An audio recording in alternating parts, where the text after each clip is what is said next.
Toronto Maple Leafs were sort of highlighted yesterday in that game. In that, primarily, they want to be a big, grindy team. Oh, and I had a little interaction, but it's like, I think they know what they want to do. I don't think they know if they can do it because they haven't. Like, I don't know if they can be this sort of dump it in, forecheck, turn it over, possess it, wear you down, ground and pound kind of team. I get the philosophy. I get the playoff philosophy, but I haven't really seen any stretch of time in a game other than the second game against Detroit where they really sort of control play. Other than that game, they haven't really had long stretches of play where you're like, that's a dominant team. That's a really good team. You've seen blips, minutes, you've seen talent and skill, but I think if they're trying to reinvent sort of how they approach playing, they haven't got it, and I don't know if they have the personnel to really execute it as well as they want to for 82 games. So, Johnny, we seem to have this conversation, and Hayes always has the classic line, no need to get concerned because they're going to end up with 100-plus points. And we have this conversation every year, and it ultimately comes true. Are you comfortable in saying that right now, where it's like there's no need to panic here? These guys are comfortably going to have 100 points, and this is just a blip on the radar. Panic and concern are two different things. Panic, no. I don't think there's need to panic yet. But I think concern, sure. And the other part about if you look at what the Leafs did last year in winning the division title, what allowed them to win so many games primarily, right? One, Stolarz, league best save percentage, great goaltending. He hasn't been as good, and Joseph Woll hasn't been available. So their goaltending hasn't been quite as good. One of the winning points for them, not quite as good. The other one was their superstar players won a lot of close games, right? 2-2 in the third. Their top guys would do something special. Well, one top guy is gone. That's reality. He's not here anymore. And their other big top guy in Austin hasn't gotten off to a really rambunctious start offensively playing. So that element is no longer quite what it was last year.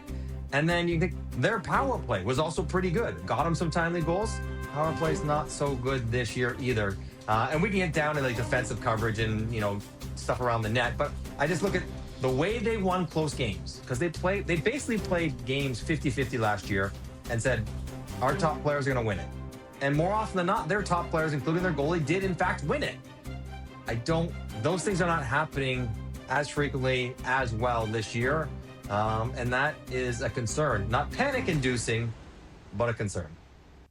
So, Johnny, we started the show, we were talking about Stolarz' comments on Saturday compared to his comments last night. Where were you at with his original comments, and where were you at with his assessment, which we all, I think the three of us agreed his assessment was, I think, not disingenuous, but it wasn't bang on last night, put it that way. It was teammate speak last night is what it was. Exactly. Yeah, exactly. What he said, I don't have a problem with. The fact that he said it publicly, not ideal. But, whether they say it in person in the dressing room, which they do, and they did, or whether he says it in public, it just makes it a little bit more volatile being in public. But I think the message remains, and if you have a good, healthy, strong team, and if Willie is, as good at shaking things off as we know he is, I don't think it lingers for a long time.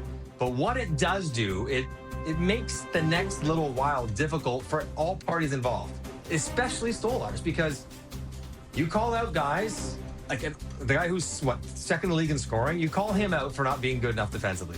Fair enough. It wasn't a great play in overtime. Guess who's got to be really good for the next 2 weeks? Like, don't give anyone a chance. Not that Willie would go down this road, but, who are you calling guys out when your save percentage is 880? Clean up your own mess before you worry about everybody else's. That sort of sentiment. So there is that. And then the idea that he was kind of brutally honest, almost unusually honest once. Now, can he be unusually honest always? Well, obviously not, because last night they didn't play great. And he's praising the work and the box outs and the effort they did. And he's trying to probably make amends for the losing his cool on Saturday. And I understand it and I get it, but it just makes his existence for the next couple of weeks a little stickier than he wants it to be. Yeah, the comments those concern me even more than the original ones. I love that there was someone raw, someone genuine, someone human in that room that was willing to say something. Whether you like the content, whether you like the timing, it was different And then he obviously got a slap on the wrist, clearly, because to suggest that it was great last night is just an absurd analysis. They were terrible. Yeah. They were awful last night. And it just, it makes it sticky. And it does put a focus on him because Joseph Wall's not around. Wall can't step in and play 3 great games and just roll with it because he's not around. It's not going to happen. So it's on Stolarz. And I wanted to get back to Matthews here for a moment because I can see where this is going. Where I'm curious where it splits because he didn't have a great year last year, and that was injury, new coach, new system. Now we're into year 2. Now it's okay. No Marner, trying to find a winger for him.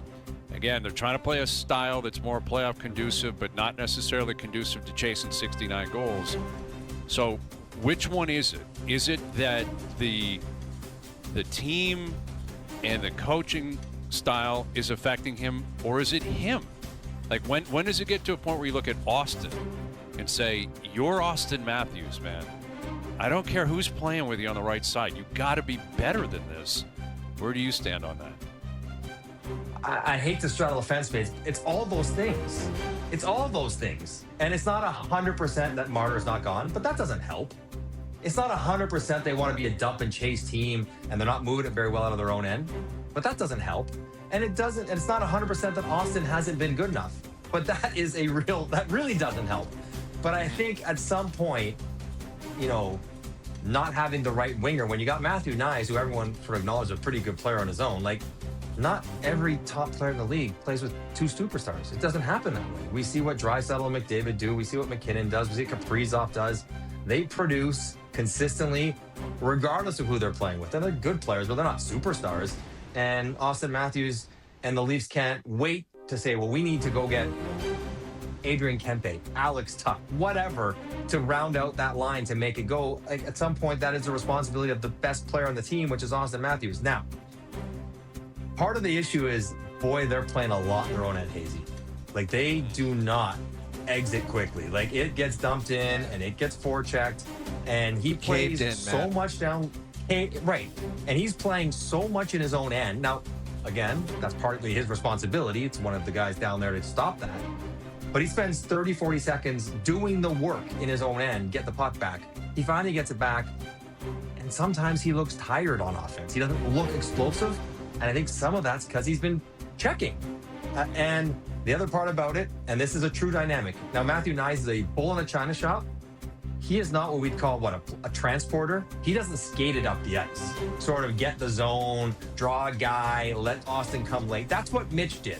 And I think that's maybe the role for that third guy that they're missing, is like, who's going to bring the puck up the ice? Because if Austin's down in his own end below the goal line, he can also be the guy that's got to get the zone entry, drive it deep, earn possession, start the play, and then also somehow be the guy who finishes the play. He can't be all of those things at once. You'd like him to be, but that's not his style, and that's not really going to work. So it's a bit of everything, Hayes, but there's no doubt that for Toronto to be good, not even great, for them to be good this year, Austin